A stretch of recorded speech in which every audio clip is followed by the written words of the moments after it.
अस्सलाम वालेकुम। आज हमारी कंप्यूटर की थर्ड क्लास है। ठीक है, लास्ट क्लास में हम जो पढ़ रहे थे डिजिटल कंप्यूटर, एनालॉग कंप्यूटर और हाइब्रिड कंप्यूटर। ठीक है, आज हम पढ़ेंगे उसके आगे थोड़ा सा आगे और पढ़ेंगे। हम देखेंगे कि आज हमें क्या पढ़ना है। उसके पहले तो मैं अपना मास्क हटा लूँ। सही है, अब हम देखेंगे कि आज हमें क्या पढ़ना है। आगे हमारे फर्दर चैप्टर में क्या चीज़ है जो हमें पढ़नी है। सही है, हाइब्रिड कंप्यूटर तक हम आ गए थे। Digital computer, analogue computer, hybrid computer, ये 3 टाइप के हम कंप्यूटर पढ़ चुके हैं। आज हम पढ़ेंगे क्लासिफाइड अकॉर्डिंग टू कैपेसिटी, जिसमें आता है हमारे पास सुपर कंप्यूटर। सबसे पहली हेडिंग है हमारे पास सुपर कंप्यूटर्स की, कि सुपर कंप्यूटर होता क्या चीज़ है, किस तरह से काम करता है और इसमें एक्चुअली इसकी वर्किंग कितनी होती है, इसकी कैपेसिटी क्या है। तो ये है सुपर कंप्यूटर। ठीक है, देखते हैं सुपर कंप्यूटर की डेफिनेशन पहले समझ लेते हैं कि एक्चुअली में सुपर कंप्यूटर है क्या चीज़। ठीक है, here are largest and fastest machine today here numerical computations are carried out at speed of up to 50 million operations per second. यानी कि ये एक ऐसा कंप्यूटर है जो 50 मिलियन की कैलकुलेशन पर सेकेंड में कैलकुलेट कर सकता है। कोई माइंड होता है, किसी का जहन होता है, वो 1 मिनट में पता नहीं कितनी कैलकुलेशन कर पाएगा। कैलकुलेशन मतलब प्लस माइनस मल्टीप्लाई डिवाइड कितना कर पाएगा एक माइंड। एक नॉर्मल ह्यूमन माइंड या ह्यूमन ब्रेन जो होता है वो कितना कर पाएगा। नॉर्मली से एक्सट्रीमली हाई लेवल पर भी जाएगा तो वो 10 से 20 कर लेगा 1 मिनट के अंदर। लेकिन ये सुपर कंप्यूटर्स जो होते हैं ये 50 मिलियन तक कैलकुलेशंस को पर सेकंड के हिसाब से कैलकुलेट करने की कैपेसिटी रखते हैं। यानी कि ये इंफॉर्मेशन को इतनी स्पीड से प्रोसेस करते हैं कि हम बस सोचते रह जाते हैं और हमारा पूरा काम हो जाता है। ठीक है, आगे बढ़ते हैं थोड़ा सा। Super computers are very sophisticated machines designed to perform complex calculation at fastest speed. Supercomputers are used to model very large dynamic systems such as weather patterns, national or global weather forecasting, satellite tracking, cold testing of atomic and nuclear weapons. Kerry Research and Intel are well-known producer of super computers. अच्छा, super computers जो होते हैं वो हम use कहाँ कर रहे हैं। सुपर कंप्यूटर्स बेसिकली होते हैं कैलकुलेशंस वगैरह, जो बड़े जो डेटा हमारा कंपाइल हो रहा होता है एट अ टाइम, उसके लिए हम सुपर कंप्यूटर्स यूज़ कर रहे होते हैं। सुपर कंप्यूटर्स को हम और कहाँ करते हैं, ग्लोबल वेदर, यानी कि जो हमारे मौसम की सूरत हाल होती है जो बदल रही होती है रीजन वाइज, यानी कि कराची में कुछ और मौसम होगा, हैदराबाद में कुछ और होगा, सक्खर में कुछ और होगा। तो ग्लोबल वेदर को ये काम करने के लिए सुपर कंप्यूटर्स यूज़ कर रहे होते हैं। उसके अलावा ये बोल रहे हैं कि वेपन्स वगैरह को कंट्रोल करने के लिए यूज़ कर रहे हैं, सैटेलाइट को ट्रैकिंग करने के लिए यूज़ कर रहे हैं। तो इस जहाँ भी ये सुपर कंप्यूटर यूज़ हो रहा है तो वहाँ पर देखेंगे तो वहाँ पर बहुत बड़े काम वो लोग कर रहे होते हैं सुपर कंप्यूटर की हेल्प से, क्योंकि जो एक आम कंप्यूटर से नहीं हो सकते हैं वो सारे काम हम सुपर कंप्यूटर की मदद से करते हैं। जिस तरह से हम क्या करते हैं, सैटेलाइट ट्रैकिंग करते हैं। मैंने फर्स्ट क्लास में आपको बताया था कि हमारा ट्रैकिंग प्रोसेस क्या होता है। जब कोई प्लेन फ्लाई कर रहा होता है तो वो डायरेक्शन और डेस्टिनेशन वो काउंट कर रहा होता है, उसकी स्पीड वगैरह सब काउंट हो रही होती है। तो वो थ्रू कैसे होते हैं, थ्रू सैटेलाइट, कुछ रेडार सिस्टम होते हैं जो उसको ट्रैक कर रहे होते हैं और हमारी मॉनिटर की स्क्रीन पे उसको दिखा रहे होते हैं कि अभी ये जहाज़ कहाँ पर फ्लाई कर रहा है, इसकी डायरेक्शन क्या है और ये कितनी स्पीड में उड़ रहा है। तो ये सारी चीज़ें इस टाइप की जितनी भी काउंटिंग्स होती हैं ये सब हम सुपर कंप्यूटर्स पे करते हैं। सुपर कंप्यूटर्स का एक यूज़ ये हो गया। सेकेंड यूज़ ये हो गया कि कॉम्प्लेक्स कैलकुलेशन, यानी कि जो मुश्किल कैलकुलेशंस होती हैं, भले वो जिस टाइप की हों, जिस टाइप के भी फार्मूलाज अप्लाई करने हों, सुपर कंप्यूटर्स में हम ईज़िली वो कर लेते हैं उसमें। ठीक है, आगे बढ़ते हैं। सेकंड इसकी हमारे पास एग्जाम्पल, सेकंड टाइप इसकी मेन फ्रेम कंप्यूटर, जो कि लार्ज कंप्यूटर कहलाते हैं। फर्स्ट क्लास में भी इसका हमने थोड़ा सा ओवरव्यू दिया था कि भाई मेन फ्रेम कंप्यूटर होता क्या है, किस तरह से काम करता है, किस तरह से ये और जो इसके नेटवर्क में जो छोटे से कंप्यूटर लगे हुए होते हैं ये इन सबको किस तरह से अपने साथ कनेक्ट कर लेता है, पूरा एक नेटवर्क बनाता है। अब देखते हैं मेन फ्रेम की हेडिंग, पहले डेफिनेशन पढ़ लेते हैं, डेफिनेशन समझ लेते हैं। उसके बाद फर्दर एग्जाम्पल में आपको बता दूंगा कि इसकी वर्किंग क्या है, किस तरह से ये ऑर्गेनाइजेशन में यूज़ हो रहा है। ठीक है, A mainframe originally meant the cabinet containing the central processor central processor unit of a very large computer. After microcomputers became available, the word mainframe came to refer to the large computer itself. Mainframe, the biggest and the most productive general purpose system that are made to model large dynamic computing needs of a big organization that serve hundreds of terminals or at same time. अच्छा, यहाँ पर थोड़ा सा लिखते हैं, यहाँ पे लिखा हुआ है कि 100 ऑफ टर्मिनल्स। 100 ऑफ टर्मिनल्स का मतलब ये है कि किसी भी ऑर्गेनाइजेशन में अगर 100 कंप्यूटर लगे हुए हैं तो वो कंप्यूटर, वो 100 के 100 कंप्यूटर्स एक टर्मिनल पे जाके आपस में कनेक्ट हो रहे होंगे। कनेक्शन का मतलब जिस तरह से नॉर्मली हमारे एरिया में केबल नेटवर्क वाला होता है, वो क्या कर रहा होता है, वो इंडिविजुअल आपको कनेक्शन फराहम कर रहा होता है, कनेक्शन प्रोवाइड करता है, और वो तमाम कनेक्शन इन द एंड जाके एक स्विच में लग जाते हैं। उस स्विच के अंदर एक लाइन आ रही होती है, यानी कि एक स्विच में 100 टर्मिनल्स होते हैं, या है एक स्विच में 30 के करीब टर्मिनल्स होते हैं। उन 30 टर्मिनल्स को एक लाइन यानी कि एक लाइन इसको सपोर्ट कर रही होती है, एक लाइन से इंटरनेट आ रहा होता है और वो आगे डिवाइड हो रहा होता है 30 लोगों में। 30 पीपल्स इसको यूज़ कर रहे होते हैं, उसके 30 यूज़र होते हैं एक स्विच के थ्रू। इसी तरह से अगर कोई बड़ी कंपनी है, वहाँ पर अगर 100 ऑफ कंप्यूटर्स लगे हुए हैं तो वहाँ पर क्या चाहिए, 100 ऑफ टर्मिनल्स भी चाहिए, ताकि उन कंप्यूटर्स की वर्किंग को मॉनिटर इजीली कर लिया जाए। इसके लिए हम क्या एक सर्वर यूज़ करते हैं जिसको हम बोलते हैं मेन फ्रेम। मेन फ्रेम क्या होता है कि बहुत सारे कंप्यूटर्स को आपस में कनेक्ट करके उनकी वर्किंग को मॉनिटर कर रहा होता है और ये भी बता रहा होता है, उसके अंदर फिर कुछ फर्दर इंस्ट्रक्शन वगैरह होती है कि भाई कौन सा कंप्यूटर क्या काम कर सकता है, कौन से कंप्यूटर कब स्टार्ट होगा, कब बंद होगा, किस कंप्यूटर का बैकअप किस टाइम पर बन रहा होगा। ये सारी चीज़ें हम मेन फ्रेम में, यानी कि एक सर्वर मशीन होती है, उसके अंदर ये हम अपनी प्रोसीजर्स बना रहे होते हैं। जी बेटा, अब आ रही है अब? Hello,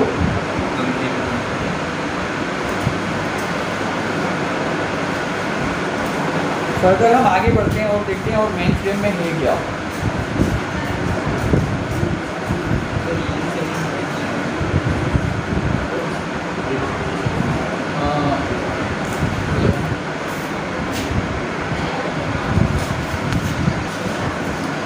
A terminal consists of a monitor and keyboard that allow a person to enter information and retrieve it from the computer. These computers are the ultimate in sophistication, flexibility and speed. ये computer कैसे होते हैं, main frame जो होता है, ये actually ये हमारा कंप्यूटर किसी भी यूज़र को परमिशन देता है कि तुम डेटा एंटर करो या डेटा एंटर नहीं करो। मतलब ये वो यूज़र को परमिशन दे रहा होता है कि आप इस नेटवर्क में आके काम कर सकते हैं या नहीं कर सकते। अक्सर जगहों पे आपने देखा होगा जहाँ पे बहुत सारे कंप्यूटर्स लगे हुए होते हैं, या हम बात करें अगर सबसे छोटी सबसे इजी एग्जाम्पल की चैतब वगैरह में हम जाते हैं, वहाँ पे जो कैश काउंटर पे जो लड़के खड़े हुए होते हैं वो क्या करते हैं, वो एक नेटवर्क के थ्रू कनेक्ट होते हैं और जैसे ही वो अपने कंप्यूटर पे खड़े होते हैं तो सबसे पहले वो लॉगिन आईडी करते हैं। एक आईडी होती है, यानी कि उनकी एक शनाख्ती अलामत होती है, वो आईडी और पासवर्ड को एंटर करते हैं, उसके बाद वो अपने काम को जारी करते हैं। इस तरह से जहाँ वो मेन फ्रेम में कनेक्ट होते हैं तो उस मेन फ्रेम में उनकी पूरे दिन की एक्टिविटी आ रही होती है, एक्टिविटी काउंट हो रही होती है कि फ़लाँ यूज़र ने या फ़लाँ कैशियर ने आज के दिन इतनी सेल करी है, इतने का बिल बनाया है। तो ये काम होता है पूरा मेन फ्रेम का, जो आपस में कंप्यूटर्स को कनेक्ट करता है। इसके आगे फर्दर बढ़ते हैं। Large scale computers are very expensive machines and their main concern is to prove their cost effectiveness. These computers are valuable to the larger firms which can provide concurrent and continuous applications involving thousands of employees and hundreds of thousands of customer accounts on a daily basis. For example, banks to keep track of millions of checks and deposits, airlines to schedule thousands of flights and make seats reservation, and government to keep track of their citizens. अब देखिए यहाँ पे 3 examples हमारे पास आई हैं main frame की, उसका काम क्या हो रहा है। उन्हीं ने सबसे पहले बोला है एक आप बैंक जहाँ पे बहुत सारी ट्रांजेक्शन हो रही होती है, ट्रांजेक्शन किस टाइप की हो रही होती है, वहाँ पर हम पैसा कैश जो है वो सबमिट भी करवा रहे होते हैं और उसको विड्रॉ भी कर रहे होते हैं, यानी कि पैसे जमा भी करा रहे होते हैं और पैसे निकाल भी रहे होते हैं। अच्छा, ये एक बैंक की एक ब्रांच में इतने सारे लोग आते हैं। फर्दर फॉर एग्जाम्पल अगर देख लेंगे, अगर सरजानी की कोई बैंक की ब्रांच है, वहाँ पे अगर 200 लोग आते हैं तो 200 लोगों में कितने बंदे ऐसे हैं या कितने उसके अकाउंट होल्डर ऐसे हैं जो पैसे जमा करवाने आए होंगे 200 में से, तो कुछ लोग ऐसे भी आए होंगे जिनको पैसे निकालने होंगे।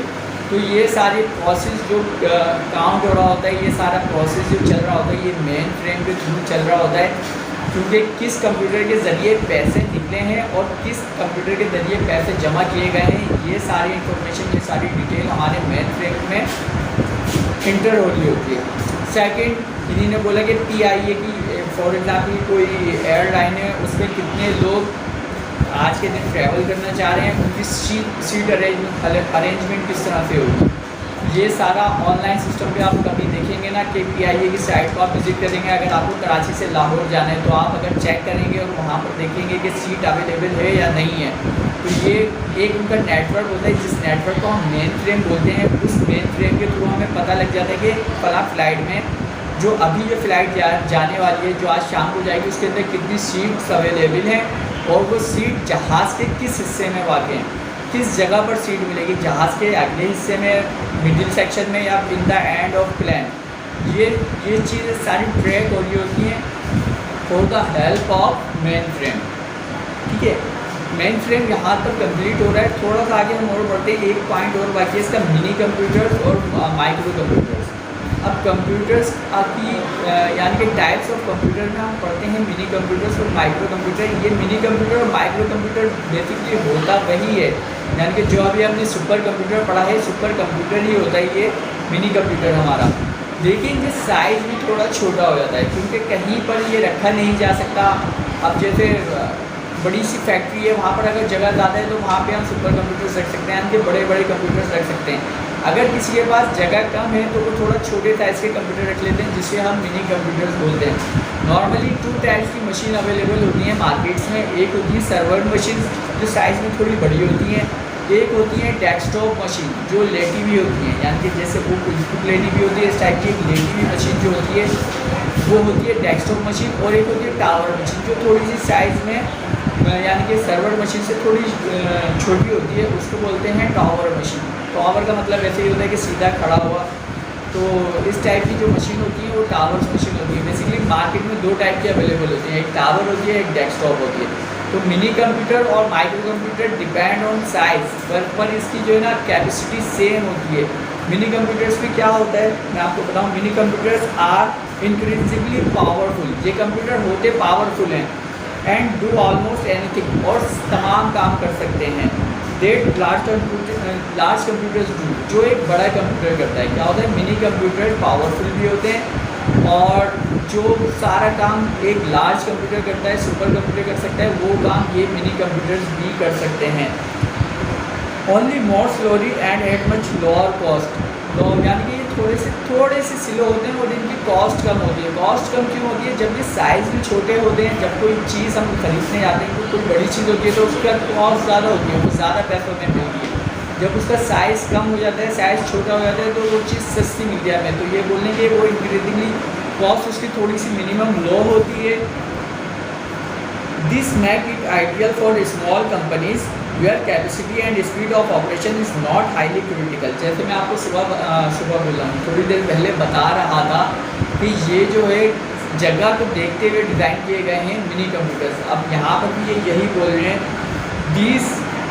This makes it for ideal for companies where capacity is low, या जहाँ पर कैपेसिटी थोड़ी कम होती है कंपनीज में, वहाँ पर ये हम मिनी कंप्यूटर्स यूज़ कर लेते हैं।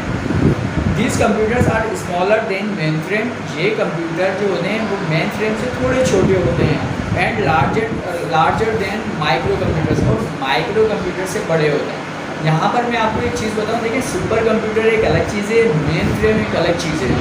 ये 2 अलग अलग चीज़ें हैं। सुपर कंप्यूटर्स क्या होते हैं, जो कुछ भी कर सकते हैं, किसी भी टाइप का ऑपरेशन दो उसको, वो पर सेकेंड में मिलियन ऑफ इंस्ट्रक्शन को आपको फाइनल करके एग्जीक्यूट करके बता देगा। मेन फ्रेम क्या होता है कि जो हंड्रेड्स ऑफ कंप्यूटर को अपने अंदर कनेक्ट कर लेता है, वो कहलाता है मेन फ्रेम। अच्छा, माइक्रो कंप्यूटर और मिनी कंप्यूटर ये चीज़ तो एक ही, लेकिन ये डिपेंड ऑन साइज़ पर आ गया है। मिनी का मतलब होता है थोड़ा छोटा, माइक्रो का मतलब होता है और छोटा। जिस तरह से हम फोटो स्टेट करवाने जाते हैं ना, उसको हम बोलते हैं कि एक डॉक्यूमेंट की माइक्रो कर दो। वो माइक्रो क्या करता है, उसको बहुत ही ज़्यादा साइज़ में छोटा कर देता है। तो एक पेपर होता है, वो फिर आप देखते हैं कि एक पेपर के साइड में बिल्कुल माइक्रो की छोटा सा आया होता है और पेपर की बाकी स्पेस खाली होती है। तो माइक्रो कंप्यूटर बोलते हैं कि जो मिनी कंप्यूटर से और ज़्यादा छोटा हो जाता है।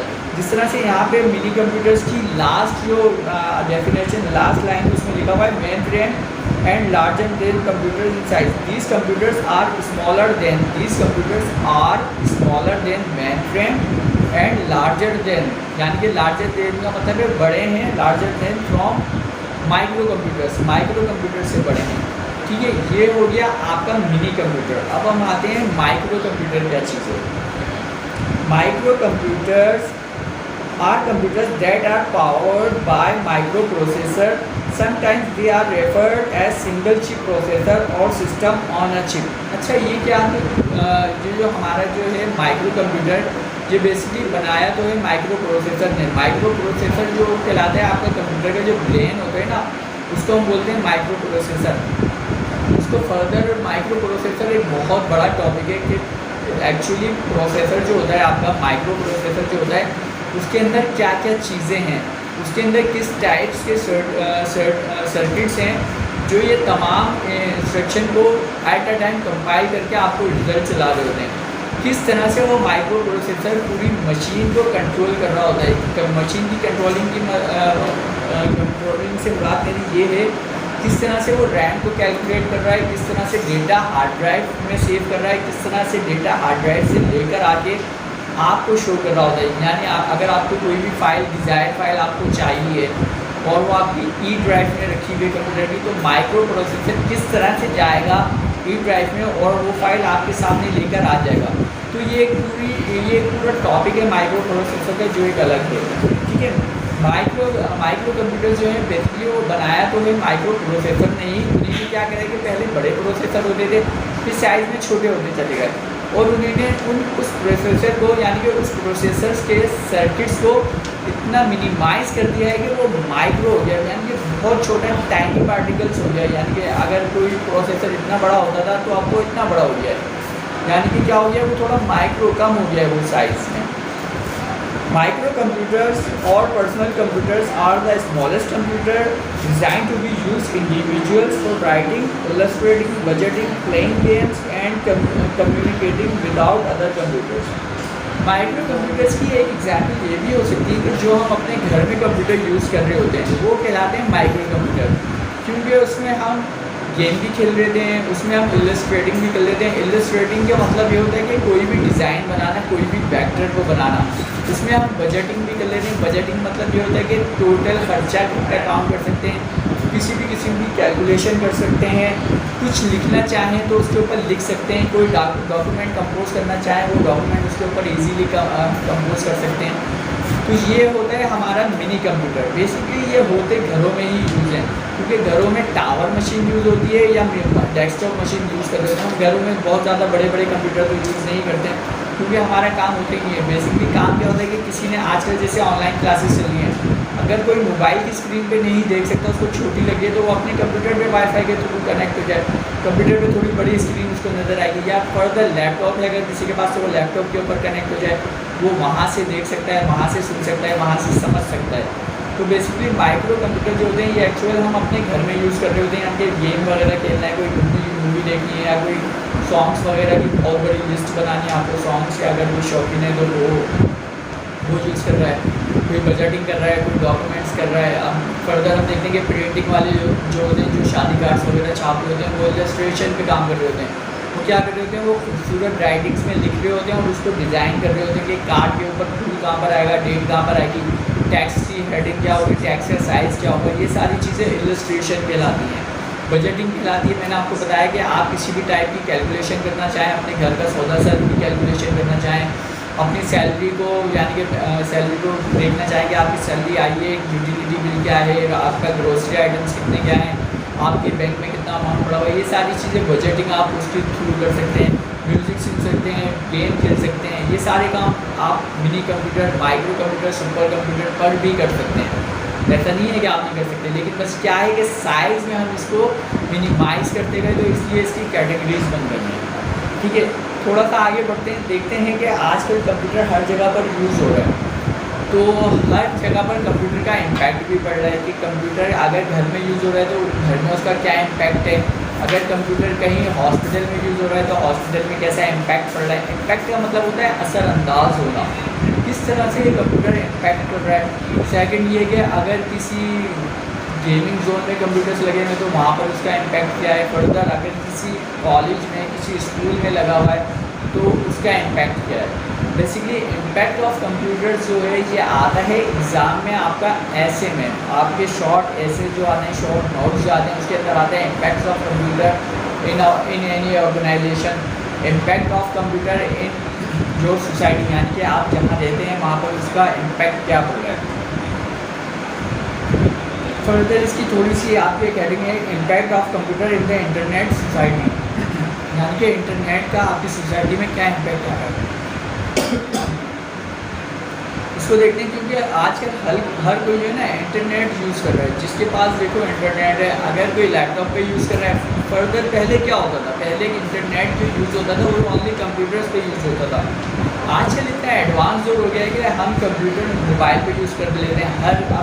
आप हर चौथे बंदे को अगर देखते हैं ना, उसके हाथ में मोबाइल होता है तो उसको डेटा कनेक्शन ऑन करके इंटरनेट के ऊपर कनेक्ट हुआ होता है। इंटरनेट पे कनेक्ट होकर वो क्या एक्टिविटीज़ कर रहा होता है, फर्दर वो मैसेजिंग कर रहा होता है, नेटवर्किंग कर रहा होता है, यानी कि सोशल नेटवर्किंग कर रहा होता है। फेसबुक वगैरह, इंस्टाग्राम वगैरह पर वो सोशल नेटवर्किंग कर रहा होता है, यानी कि फ्रेंड्स बना के उनके साथ कनेक्ट हुआ होता है। फर्दर वो क्या कर रहा होता है, अगर किसी को कॉल्स करनी है तो ऑनलाइन वो कॉल्स कर लेते हैं, ऑनलाइन ग्रुप बन जाते हैं, पूरे डिस्कशन हो रही होती है उन ग्रुप में। जिस तरह से हमने एक अभी SAPS का ग्रुप बनाया हुआ है, उसके अंदर क्या है, क्लास वाइज जो स्टूडेंट्स हैं उन सब का एक ग्रुप बना हुआ है। यानी कि अगर क्लास 9 का एक ग्रुप बना हुआ है और अगर मैं उसको पढ़ा रहा हूँ तो मेरे पास सिर्फ क्लास 9 के ही स्टूडेंट्स मेरे पास मेरा लेक्चर सुन रहे हैं। क्लास 10 के अभी स्टूडेंट्स मेरा लेक्चर नहीं सुन रहे हैं, क्योंकि मैं एक ग्रुप में ऐड हूँ थ्रू इंटरनेट और वाया मोबाइल। ठीक है, क्योंकि मोबाइल को मैंने कनेक्ट करा हुआ है अपने साथ, आप मोबाइल के थ्रू मुझे देख भी रहे हैं और मुझे सुन भी रहे हैं। लेकिन ये जो बीच में जो एक डेस्टिनेशन, जो हाई डेस्टिनेशन है, वो हाई डेस्टिनेशन इंटरनेट है। यानी कि जो भी डेटा यूज़ हो रहा है, डेटा अगर कोई मोबाइल पे सुन रहा है, ऑनलाइन सुन रहा है, तो वो अपना डेटा कनेक्शन या घर के वाईफाई के थ्रू सुन रहा होगा। तो ये क्या है, इम्पैक्ट ऑफ कंप्यूटर या impact of internet in our education. यानी कि आप एजुकेशन में भी इंटरनेट यूज़ हो रहा है। हमारी टोटल क्लासेस ऑनलाइन चली गई हैं पूरी, यानी कि पूरे पाकिस्तान की क्लासेस प्राइवेट स्कूल में, प्राइवेट सेक्टर में ऑनलाइन क्लासेस हो रही हैं, ऑनलाइन लेक्चर दिए जा रहे हैं। आपको डेटा फराहम किया जा रहा है, डेटा प्रोवाइड करने, डेटा से रिलेटेड। डेटा का मतलब ये है कि आपको होमवर्क बताने, आपको हेडिंग्स बताने कि आपको कौन सी हेडिंग्स हैं, कौन से पॉइंट्स जो आपको पढ़ने हैं, जो आपको समझने हैं। ये सारी चीज़ें इंटरनेट के थ्रू हम कर रहे हैं। Impact of computer and the internet on society, and the internet on society. Internet को यानी कि पेनिट्रेट कर गया है ना हमारे अंदर। पेनिट्रेट का मतलब ये कि अगर घर के अंदर कोई बच्चे फ्री भी बैठे हुए तो उनको मोबाइल चाहिए। मोबाइल लेते के साथ वो क्या करते हैं, या तो वो ऑनलाइन गेम खेलने लग जाते हैं, या तो वो यूट्यूब पे कोई कार्टून्स वगैरह देखने लग जाते हैं, कोई पोएम सुनने लग जाता है, कोई एक्स्ट्रा कोई ड्रामे देख रहा है, कोई सॉन्ग सुन रहा है। तो ये क्या, ये एक पेनिट्रेशन हो गई है। अगर स्टूडेंट्स छोटे बच्चों को नहीं देखते, तो अगर आप मेरी बात करते हैं, मैं इंटरनेट पे जाकर देखता हूँ तो मैं अपने ग्रुप में डिस्कशन कर रहा होता हूँ। बेसिकली जो मेरे काम चल रहे हैं, मैं काम से रिलेटेड मैं ग्रुप बना लूँ और उसमें मैं इंडिविजुअल्स से रिपोर्टिंग लूँ। अगर मेरे कोई स्टूडेंट्स हैं, इंडिविजुअल्स रिपोर्टिंग में उनकी करना चाहूँ कि भाई आज किस स्टूडेंट ने कितना पढ़ा है, तो मैं उस ग्रुप में आके एक मैसेज करूँगा, जस्ट अ सिंगल मैसेज उस ग्रुप में मैं कर दूँगा और मैं बोलूँगा कि भाई आज आपने क्या पढ़ा है मुझे बताएं। तो एक एक स्टूडेंट मुझे फिर रिप्लाई कर रहा होगा उस ग्रुप में और मुझे बता रहा होगा कि सर आज हमने ये पढ़ा है, आज हमने ये पढ़ा है, आज हमने ये पढ़ा है। तो उससे मुझे ये पता लग जाएगा इजीली कि किस स्टूडेंट ने क्या पढ़ लिया है। तो इस तरह मैं इंडिविजुअल्स की रिकॉर्डिंग वाया इंटरनेट इजीली कर सकता हूँ। इस तरह से हम क्लास में पढ़ते थे कि भाई हाँ फलां स्टूडेंट्स को समझ में आ रहा है, फलां स्टूडेंट क्लास में अटेंशन है, यानी कि समझ रहा है चीज़ को, जो लेक्चर को दिया जा रहा है वो समझ रहा है। अब यही चीज़ अगर हम इंटरनेट के थ्रू देखेंगे तो किस तरह से देखेंगे, एक ग्रुप जो बना हुआ है हमारी क्लास का, उसके अंदर हम इसको क्या करेंगे, उसके अंदर एक सिंगल मैसेज पुट कर देंगे, सिंगल मैसेज इंटर कर देंगे, भाई टुडे क्लास में आज हमने क्या डिस्कशन करी थी, कौन से टॉपिक्स थे जिनको हमने डिस्कस करा था। तो फिर मेरे पास फर्दर आप लोगों के रिप्लाई आना शुरू हो जाएंगे, जो रिप्लाई आ रहे होंगे उसके थ्रू मैं आपकी रिपोर्टिंग कर सकूँगा कि भाई आपने क्या सीख लिया है, क्या चीज़ सीखना बाकी है आपको। तो ये सारी चीज़ें हम वाया इंटरनेट करते हैं। अब देखते हैं कि इंटरनेट की penetration of internet in our education system, इसको क्या है, किस तरह से हम इसको समझ सकते हैं, ये देखते हैं।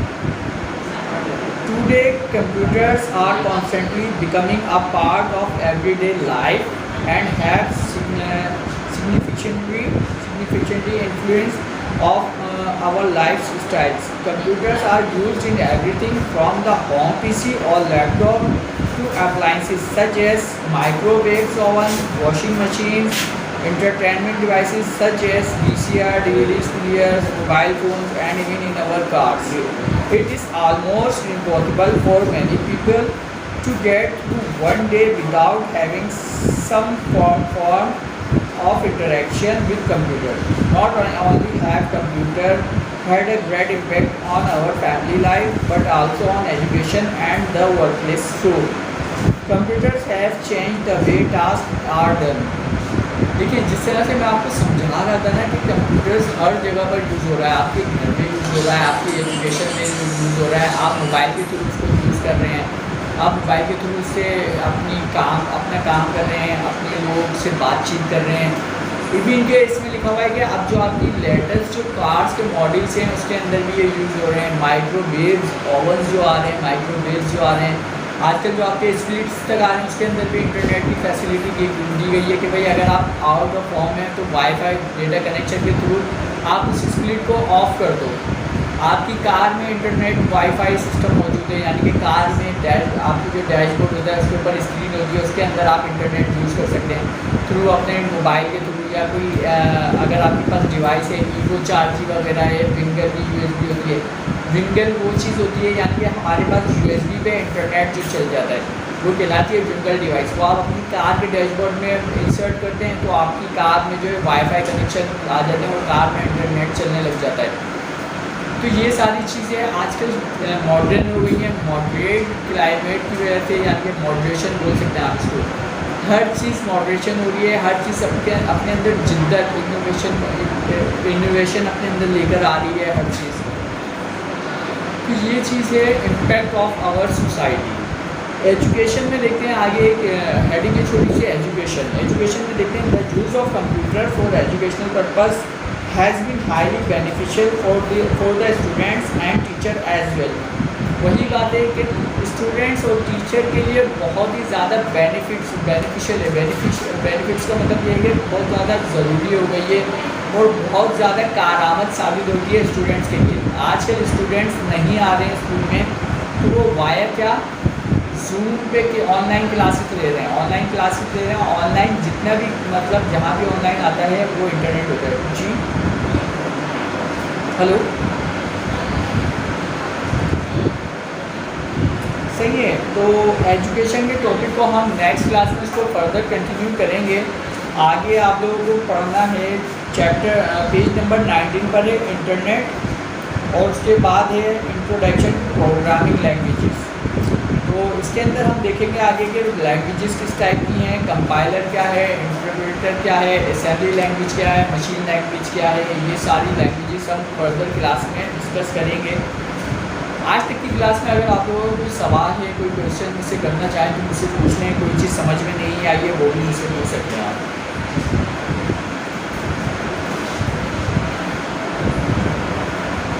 नहीं बेटा, काम अब कोई भी नहीं करना, आपको काम करने की कोई ज़रूरत नहीं है क्योंकि आपको नोट्स स्कूल से मिल जाएंगे। जैसे ही ये चैप्टर कंप्लीट हो जाएगा आपको पूरे नोट्स जो है आप प्रोवाइड कर दिए जाएंगे यहाँ से। फिर काम करने का मैंने आपको जी बेटा अभी हमारा एक टॉपिक और बाकी है आगे, यानी कि मशीन लैंग्वेजेस का टॉपिक बाकी है। जैसे ही हम उसको कंप्लीट कर लेंगे तो आपको फर्स्ट चैप्टर के सारे नोट्स मिल जाएंगे। उसमें से फिर आपको जो भी लिखने का काम है, जो आप याद करोगे वो आप अपने रजिस्टर में लिख लोगे, अपनी नोटबुक में कॉपी कर लोगे। जो भी याद करोगे, जो याद नहीं है वो आप नहीं लिखोगे। क्योंकि इस बार मेरी प्रोग्राम ये है या मेरी अपनी स्ट्रेटेजी ये है कि अभी ये नहीं पता कि फर्दर आपके एग्ज़ाम होंगे या नहीं होंगे, और एग्ज़ाम होते हैं तो किस तरह से होते हैं। तो इसलिए अभी याद करने पे ज़्यादा फोकस करो। जो पढ़ लिया उसको याद कर लो, और याद हो जाए फिर उसके बाद लिख दो। अगर लिखने का कोई इशू नहीं है, मैं बोलता भी नहीं हूँ कि भाई आप लिखो या नहीं लिखो। लिखने का मतलब क्या है, लिख लिया फजूल है जब तक वो याद नहीं है। तो मैं आपको नोट्स दूँगा, आप उसको याद कर लो और फिर उसको आप पास अपने नोट अपनी कॉपी में नोटबुक में नोट डाउन कर लो। उससे फिर आपको इन द एंड एग्ज़ाम के पास आपको ये पता लग जाएगा कि हाँ भाई ये चीज़ मुझे याद है, अब मुझे इसके अलावा चीज़ें देखनी है, इसके अलावा याद करना है। ठीक है, तो नोट्स आपको मिल जाएंगे। नोट्स कुछ लिखने की अभी कोई ज़रूरत नहीं है। और किसी का सवाल? ठीक है, चलें फिर आज की क्लास को हम यहीं पे स्टॉप करते हैं। इंशाल्लाह नेक्स्ट क्लास में आपसे दोबारा मुलाकात होती है। Machine language, assembly language, programming languages, interpreter, compiler और लैंग्वेज असेंबलर, ये टॉपिक्स हैं। इनको आप पढ़ लेना अपनी बुक से। फिर इंशाल्लाह नेक्स्ट क्लास में आपको नोट्स प्रोवाइड कर दिए जाएंगे। ठीक है, आज की क्लास हम यहीं पे ख़त्म करते हैं। अंटिल देन, अल्लाह हाफिज़।